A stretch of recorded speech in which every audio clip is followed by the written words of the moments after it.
ಹಾಸ್ಯ ನಟನಿಗೆ ಜೈಲು ಶಿಕ್ಷೆ ಫಿಕ್ಸ್. ಹೌದು, ಯಾರಂತ ನೋಡ್ತಾ ಇದ್ದೀರಾ? ಹೌದು, ಬಾಲಿವುಡ್ನಲ್ಲಿ ಅನೇಕ ಸಿನಿಮಾಗಳನ್ನ ಮಾಡಿ ಹಾಸ್ಯ ನಟರೆಂದೇ ಫೇಮಸ್ ಆಗಿರುವಂತಹ ರಾಜ್ಪಾಲ್ ಯಾದವ್ ಅವರಿಗೆ ಜೈಲೂಟ ಫಿಕ್ಸ್ ಆಗಿದೆ. ಸೊ ಈ ವಿಚಾರ ಈಗ ಬಂದಿರುವಂತಹ ಮಾಹಿತಿ ಪ್ರಕಾರ ರಾಜ್ಪಾಲ್ ಅವರು ಚೆಕ್ ಬೌನ್ಸ್ ಪ್ರಕರಣದಲ್ಲಿ ಈ ಒಂದು ಕೇಸನ್ನ ಅವರಾಗಿಸ್ಕೊಂಡಿದ್ದಾರೆ ಅಂತಾನೆ ಹೇಳ್ಬೋದು. ಯಾಕಂದ್ರೆ ಈ ಹಿಂದೆ ಸಾಕಷ್ಟು ಕೇಸ್ಗಳು ಈ ಚೆಕ್ ಬೌನ್ಸ್ ವಿಚಾರದಲ್ಲಿ, ಹಣಕಾಸಿನ ವಿಚಾರದಲ್ಲಿ ಈ ಹಿಂದೆ ರಾಜ್ಪಾಲ್ ಅವರಿಗೆ ಸಾಕಷ್ಟು ಮನವಿಗಳು ಬಂದಿತ್ತು, ಸಾಕಷ್ಟು ಆದೇಶಗಳು ಅಥವಾ ಆ ಒಂದು ಕೋರ್ಟಿಂದ ಅವರು ಆದೇಶಗಳನ್ನ ಪಡ್ಕೊಂಡಿದ್ರು ಕೂಡ ಆ ಒಂದು ಆದೇಶವನ್ನ ಉಲ್ಲಂಘಿಸಿದ್ದಾರೆ ಅಂತ ಹೇಳ್ಬೋದು. ಸೊ ಆ ಒಂದು ವಿಚಾರಕ್ಕೆ ಇವಾಗ ಖಡಖಂಡಿತವಾಗಿ ಕೋರ್ಟ್ ಅವರಿಗೆ ಜೈಲೂಟ ಸೇರ್ಲೇಬೇಕಂದ್ರೆ ಜೈಲಿಗೆ ಸೇರ್ಲೇಬೇಕು ಅಂತ ಒಂದು ಮನವಿಯನ್ನ ಕಳಿಸಿದೆ. ಸೊ ಹಾಗಾಗಿ ರಾಜ್ಪಾಲ್ ಅವರಿಗೆ ಜೈಲೂಟ ಫಿಕ್ಸ್ ಅನ್ನೋದು ಇಲ್ಲಿ ಖಾತ್ರಿ ಆಗಿದೆ.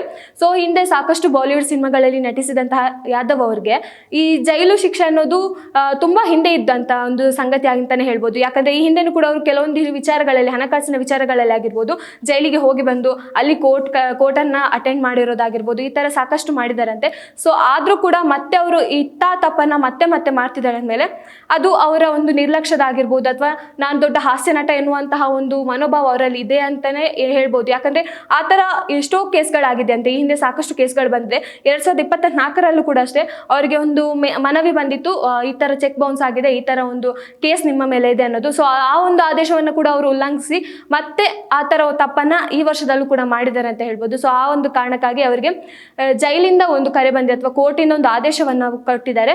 ಸೊ ಹಾಗಾಗಿ ಜೈಲಿಗೆ ಹೋಗಬೇಕು ಅನ್ನೋ ಪರಿಸ್ಥಿತಿ ಈ ಒಂದು ನಟನಿಗೆ ಬಂದಿದೆ. ಸೊ ನಾವೀಗ ನೋಡ್ತಾ ಬಂದಾಗ ಈ ಹಿಂದೆ ಕೂಡ ಅಷ್ಟೇ ರಣಬೀರ್ ಅವ್ರಿಗಾಗಿರ್ಬೋದು, NTR ಅವ್ರಿಗಾಗಿರ್ಬೋದು, ಸಾಕಷ್ಟು ಕೆಲವೊಂದು ವಿಚಾರದಲ್ಲಿ ನಟರಿಗೆ ಒಂದು ಜೈಲಿಂದ ನೋಟಿಸ್ ಬರೋದು, ಅಥವಾ ತಮ್ಮ ಏನೋ ಒಂದು ಹಣದ ವಿಷಯದಲ್ಲಾಗಿರ್ಬೋದು, ಅಥವಾ ಒಂದು ನಿರ್ಮಾಪಕರಿಗೆ ಹಣ ಕೊಡದ ವಿಷಯದಲ್ಲಾಗಿರ್ಬೋದು, ಅಥವಾ ಒಂದು ಏನೋ ಒಂದು ಪದವನ್ನ ಬಳಸಿರುವಂತ ವಿಷಯದಲ್ಲಾಗಿರ್ಬೋದು, ಸಾಕಷ್ಟು ನಟರು ಈಗ ಜೈಲ್ ಕಡೆ ಹತ್ತ ಹೋಗ್ತಾ ಇದ್ದಾರೆ. ಸೊ ಇದೇನು ಟ್ರೆಂಡ್ ಆಗ್ತಾ ಇದೆ ಅಂದ್ರೆ ಜೈಲ್ಗೆ ಹೋಗೋದು ಇವ್ರದೇ ಒಂದು ಟ್ರೆಂಡ್ ಕ್ರಿಯೇಟ್ ಮಾಡ್ತಿದ್ದಾರೆ ಅನ್ನೋದು ಗೊತ್ತಾಗ್ತಿಲ್ಲ. ಸೊ ಈಗ ಹಾಸ್ಯ ನಟ ಆಗಿರುವಂತಹ ಫೇಮಸ್ ಹಾಸ್ಯ ನಟ ಅವರು ಎಲ್ಲೋ ಸಿನಿಮಾದಲ್ಲಿ, ಅಂದ್ರೆ ಬಾಲಿವುಡ್ ಸಿನಿಮಾದಲ್ಲಿ ಎಲ್ಲಾ ಕಡೆ ಕಾಣಿಸ್ಕೊಳ್ತಾರೆ. ಸೊ ಅವರು ಒಂದು ಜೈಲನ್ನ ಸೇರ್ಬೇಕಾಗಿರುವಂತಹ ಪರಿಸ್ಥಿತಿ ಈಗ ಎದುರಾಗಿದೆ. ಸೊ ಇದ್ರ ಬಗ್ಗೆ ಇನ್ನೇನು ಡಿಸ್ಕಷನ್ ಆಗುತ್ತೆ, ಇನ್ನೇನು ಮುತುವರ್ಜಿಯನ್ನ ವಹಿಸ್ತಾರೆ ಅನ್ನೋದನ್ನ ನಾವು ಕಾದ್ ನೋಡ್ಬೇಕಷ್ಟೇ.